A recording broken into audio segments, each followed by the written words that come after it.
You've been getting sloppy with your cleaning, haven't you? I noticed dust piling up in the corners. You're a stay-at-home wife, so please get it right. If I see dust the next time, I'm selling your laptop.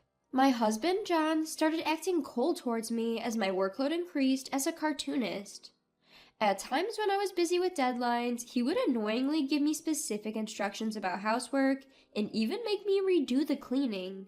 John seems to expect perfect housework from me as a housewife, but being a cartoonist has been my dream since childhood. I don't want to give up now. Moreover, John seems to be keeping something from me. I'm not going to forgive him anymore. I am Anne, 31 years old, a freelance cartoonist. I draw essay-style cartoons and work diligently during the breaks between housework, being a working housewife. John, who's 35, and I registered our marriage 6 years ago on the condition that I would become a full-time housewife. 2 years into our marriage, both of my parents passed away, and we started living in the house I inherited as an only child. I didn't want to quit drawing cartoons, which I've been doing since my student days, so I pleaded with John, saying, I'm fine with becoming a housewife, but my dream is to make a living through my cartoons. I'm only publishing independent comics now, but could you allow me to work from home? He told me it sounded like a hobby, but gave me his approval, so I continued drawing after marriage. However, 6 months ago, a magazine editor noticed the cartoon that I had published on my site, and I started getting a 2-page, 4-panel cartoon in a monthly magazine. Since then, I started receiving more offers, drawing cartoons and illustrations, and my days have been busy. But when I told John about it, he openly looked disgusted. You're getting carried away, aren't you? You're supposed to be a housewife first, and your cartoons are just a hobby, right? I bet your pay is like a child's allowance, isn't it? Why are you saying things like that? I know you don't read or like cartoons, John, but I've always dreamed of becoming a cartoonist. It's a small job, sure, but since I'm getting paid, I'm a professional. Don't say things like that. But when I argued back, John became even more upset. You're living off of me, and you have the audacity to talk back. If you have complaints, start earning more than me. I was left speechless. I often earn around $600 a month, but I try not to take on too much work because of him. Furthermore, John is always saying things like, You've been getting sloppy with your cleaning, haven't you? I noticed dust piling up in the corners. You're a stay-at-home wife, so please get it right. If I see dust the next time, I'm selling your laptop. Especially when I'm busy with deadlines. Even though I know he's not serious, it scares me. In the end, I spend time cleaning and sometimes miss my deadlines. John seems annoyed when he sees me busy and bothers me by pointing out minor household chores. One day, it happened. John has a habit of eating dinner as soon as he gets home from work. That day, like always, he sat at the table, and the moment he took a bite of the stew, he erupted. Hey, what's this? The carrot isn't cooked all the way through. Are you messing with me? I come home tired and this is what you serve your husband? I had been zoning out after meeting a deadline, but John's outburst startled me and I turned to face him. At that moment, John grabbed the beer-filled glass in front of him and splashed it over me. I was stunned. I never thought I would ever get beer splashed on me in my life. Since I hadn't imagined this would happen, the shock was all the greater. I'm sorry, I must have zoned out while cooking. The rest should be okay, so you can leave the carrot.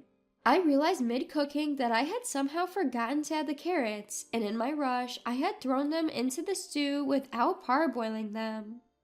Even though I had checked that the potatoes were thoroughly cooked, I had completely forgotten about the carrots. I usually don't make such mistakes. I felt pathetic. It seems that John could not forgive this mistake more than I had thought. It's the worst to have a housewife who can't even do household chores properly. I shouldn't have married you. John said that, got up from his seat, and started to leave the dining room. I chased after John in a hurry, and he headed for the bedroom. Where are you going? I'm leaving the house until you reflect on what you've done. What?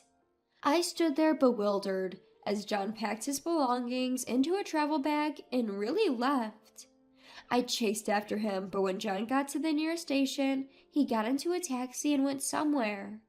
No matter how many times I called, he didn't answer, and he didn't even read the apology text I sent him. I collapsed on the spot and burst into tears. At that moment, I felt a tap on my shoulder. When I turned around, there stood Mr. Tom, John's boss. In fact, I used to work at the same company as John until we got married. Mr. Tom was my boss, and he had enthusiastically trained me when I first joined the company. Mr. Tom? I've become a section manager now. It's been a while, hasn't it? Since your wedding? Why are you crying? You smell like alcohol. Did you go drinking with your apron? Hello. I'm embarrassed to say this, but I had a fight with John. Ah, that guy. He can be condescending sometimes. It's bearable when he's a bit annoying at work, but I bet living together as a married couple, it's irritating, right? Mr. Tom said that and gave me a bright, cheerful smile. How many times had this smile saved me when I made a mistake at work in the past? Mr. Tom and I decided to stop by a nearby diner to chat. So, why were you crying? Well, it's my fault. I messed up with the cooking today. I tried to make a stew, but the carrots weren't cooked well, and I upset John. Haha, is that it? My wife is pretty much the same. When things like this happen, we just accept it as it is. Getting angry won't do any good, you know? I like that perspective. As I said this, a smile broke out as we talked. So, you two didn't have a fight when drinking out then? No, the reason I smell of beer is because John got angry about the cooking and splashed beer on me. I ran to the train station thinking I had dried off, but I still smell, don't I? I took a sniff of my clothes. Even if you're told you smell of alcohol, it's hard to tell for sure yourself. What? He splashed beer over you just because you messed up a little with the cooking? That John, something's not right with him. I didn't like the guy from the start, but I can't believe he'd do such a thing to his wife. Mr. Tom was genuinely angry, as if he'd been the one who had beer splashed on him. That somehow made me happy. So, why did you come to this station? You must have run all the way here in your apron. Is it another John-related issue? Yeah, John acted weird, called me a lazy wife, and left the house saying he wouldn't come back until I reflected on my actions. I chased after him and ended up here at the station, but he took a cab and just left. I was at a loss. Mr. Tom's face, which had been angry until now, suddenly became stiff. After a moment of silence, he said, I can't tell you right now, but I have a bad feeling about this. I'll do some digging on John, too. And there might be something John left behind at home. You might want to look around. I didn't understand what he meant, but I nodded and we disbanded for the day. Mr. Tom escorted me home. Following Mr. Tom's advice, I checked John's often-used shelves and rummaged through John's clothes, where I found a hotel points card in the pocket of his pants. The card showed it had been used quite recently, around noon on a Saturday when he claimed he had to work. This led me to be sure that John was cheating on me. And I suddenly remembered something I had completely forgotten. It was something we talked about before getting married. We had agreed it would be handy if we could locate each other's phones using GPS in case one of us lost ours. We researched together and installed a special app for locating devices, which I had completely forgotten about. I launched the app and entered the password and discovered that John was in a rather surprising place. He was at a famous tourist spot. It was a well-known dating spot, and I couldn't imagine he would go there all alone. I assumed that John was on a trip with his mistress and decided to act on that assumption. The next day, I called the company and asked to speak to Mr. Tom. Mr. Tom, thank you for yesterday. No problem. Was there something?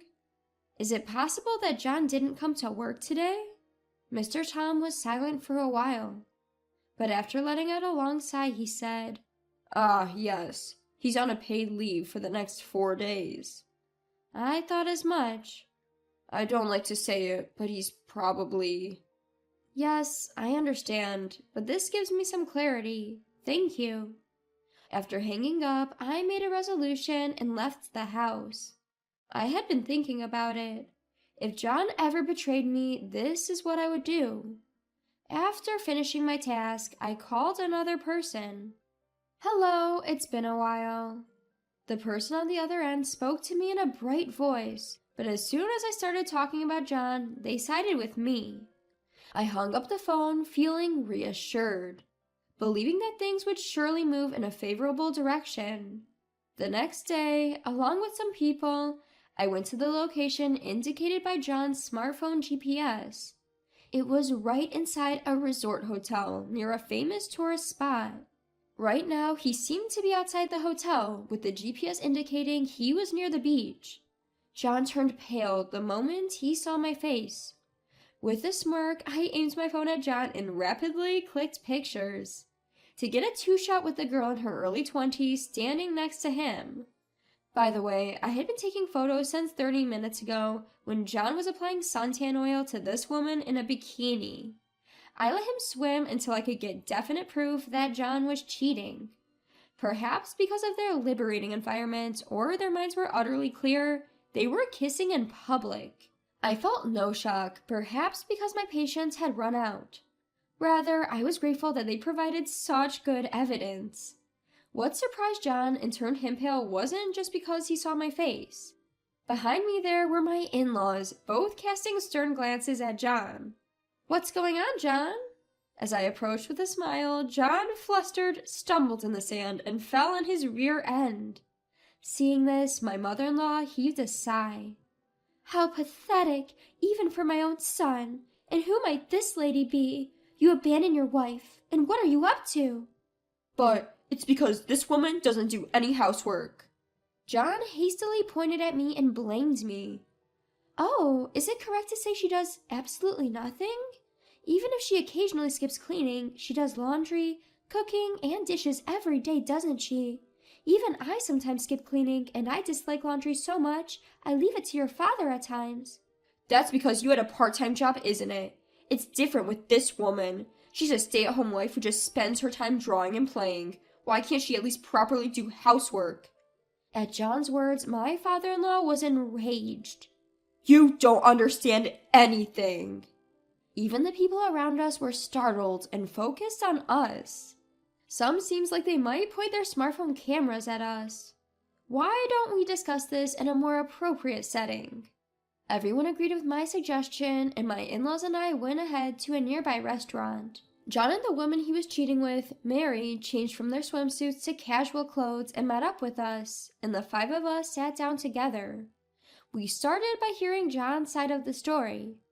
"I wanted Anne to be a stay-at-home wife, but she started this useless hobby of drawing cartoons and neglected the housework. When she won't do as I say, it's natural that I would look for the next candidate for a wife." The one to retort to that was Mary. Isn't that different from what you told me? You said you were troubled because a stalker was coming to your house and you wanted me to help you forget about the unpleasant reality for a while. I suggested that you should report to the police, but you said that it was only a matter of time until the stalker would be caught. Knowing you had a wife, I wouldn't have dated you." With that, Mary started crying. It seems she's still a college student and she had met John on a dating app. She was drawn to an older man and decided to date him, but now she was lamenting that she had been deceived. "I'm really sorry. I won't contact John again. I'll take this as a good lesson and make sure I'm not fooled next time." After bowing deeply to me and my in-laws, Mary showed us the screen where she had deleted John's number. Then she left a few bills for her coffee on the table and left. I glared at John, who was in a daze after Mary had left. "It's natural that I won't do exactly as you say. I have my own feelings and circumstances. I'm not a robot you can control. Running off to have an affair just because things aren't going well is despicable." John seemed to want to say something, but my father-in-law spoke first. "You still seem dissatisfied, huh?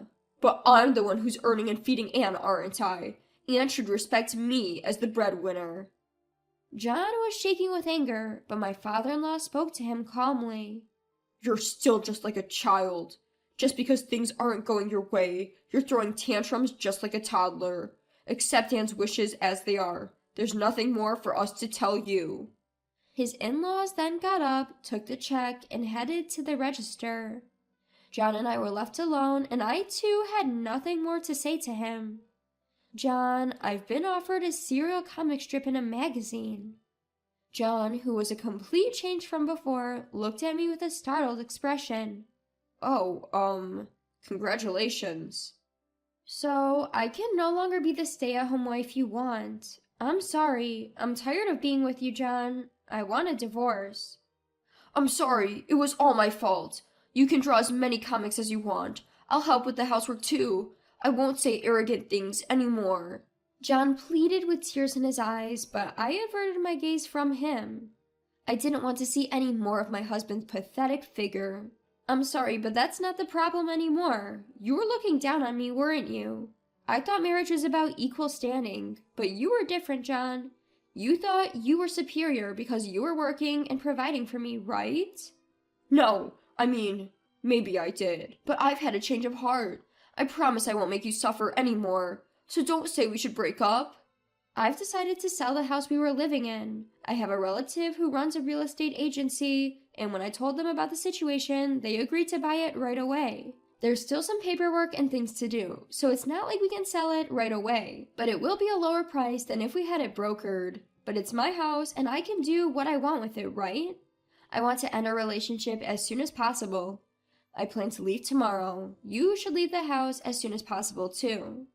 With that, I got up from my seat and started walking towards the exit. Unlike the day when John had left the house, this time he was desperately chasing after me. But when I got into the car my in-laws had, my father-in-law, who was in the driver's seat, started the car the moment I slammed the door. John was chasing after us crying, but I couldn't see him anymore. After that, it seemed John didn't believe my words. When he returned from his trip and saw the house with all my belongings gone, he called me crying. Out of pity, I answered the phone one last time. Why did you sell the house? It was our house, wasn't it? Why are you saying such absurd things? It's the house I inherited from my parents, remember? Then I should have rights to it too, right? Actually, there are no rights to inherited property for a spouse. If you understand, get out of the house as soon as possible, and expect a call from the lawyer about alimony and the divorce. Don't run away, okay? I said what I wanted to say and hung up the phone. After that, it seems John was scolded by Mr. Tom for taking paid vacation to go on a trip with his mistress. There's no need to give a reason for taking paid vacation, but it seems he was harshly questioned for betraying his wife to go on a trip. It seems he is having a tough time being looked down on by his coworkers and feeling uncomfortable every day. And his in-laws have also abandoned John. John tried to return to his in-laws' house, but they refused him. After paying alimony, John had drained his savings and started to accumulate debt. He's now living alone in a cheap apartment, incapable of properly managing household chores, and seems to be leading a disordered life. I heard about this later from Mr. Tom, but I felt nothing. As for me, I moved into a neat studio apartment and am hard at work on the draft for my serialized comic strip. It's an anthology-style comic, and I'm gathering and using various people's stories as references. The next story I'm planning to draw is themed around a husband's infidelity, and I'm considering using John as a material.